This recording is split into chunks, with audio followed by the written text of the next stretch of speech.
Au nom de Dieu, la parole de Allah al-Badi, en arabe qui signifie « Dieu le Créateur », en anglais signifie qu'il a créé ces créatures à partir d'aucune instance antérieure et n'a appris de personne.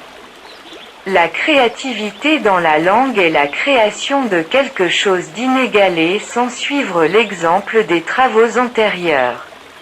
Lorsque l'avion vole et que le passager regarde par la fenêtre et voit les nuages, les mers et les sommets des montagnes et des villes sous lui dans des tailles insignifiantes, il se rend compte de la valeur de sa petite taille par rapport à la magnificence de la création d'Allah.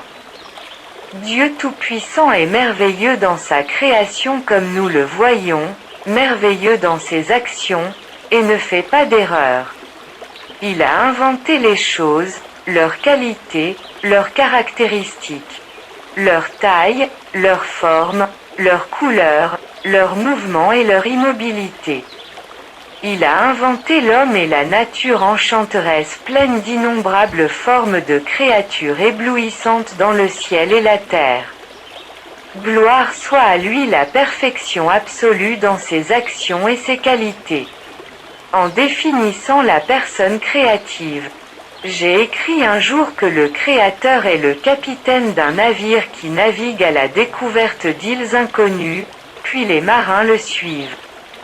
Je voulais dire que les marins sont des imitateurs et les îles inconnues sont les créations de Dieu le Créateur.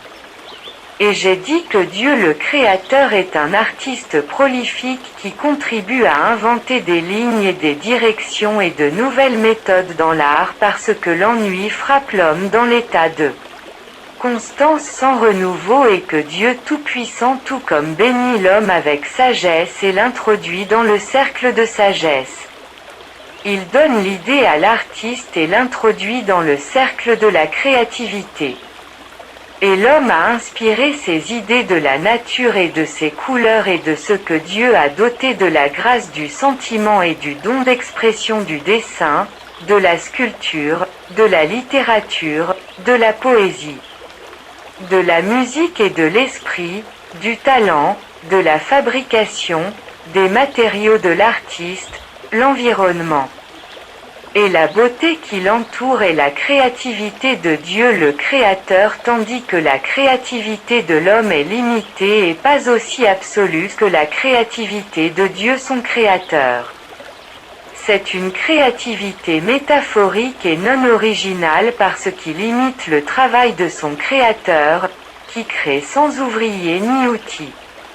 Mais il est plutôt créateur de matériaux et d'outils et innove dès la première fois sans modification. Par exemple, le cœur humain est à sa place. De même que la forme du ciel et le bruit de la mer. Il a également excellé dans ses créatures et leur a fourni l'âme et les dispositifs de vie et de mouvement. Et il a excellé dans façonner le corps humain est différent de l'animal, et il a innové dans la composition, la formation d'une femme n'est pas comme un homme, et il a innové dans l'identité. Car l'ADN diffère d'une créature à l'autre, et il est créatif dans la photographie et la coloration, et le Tout-Puissant est abondant dans la production créative. Il a créé l'homme à partir du sperme, et l'arbre à partir d'une graine et la baleine à partir d'un œuf. Et il a innové dans le parfum des fleurs et des roses et a rendu la conception de l'univers adaptée à l'homme goûté. Malgré tout cela, il nous a dit que le monde avec ses merveilles créatives n'est ni valeur ni égal à une aile de moustique alors qu'au paradis, aucun œil n'a vu, aucune oreille qui a entendu. Et ce qu'aucun humain n'aurait pu imaginer. Terminé. Abonnez-vous pour recevoir chaque nouvelle vidéo.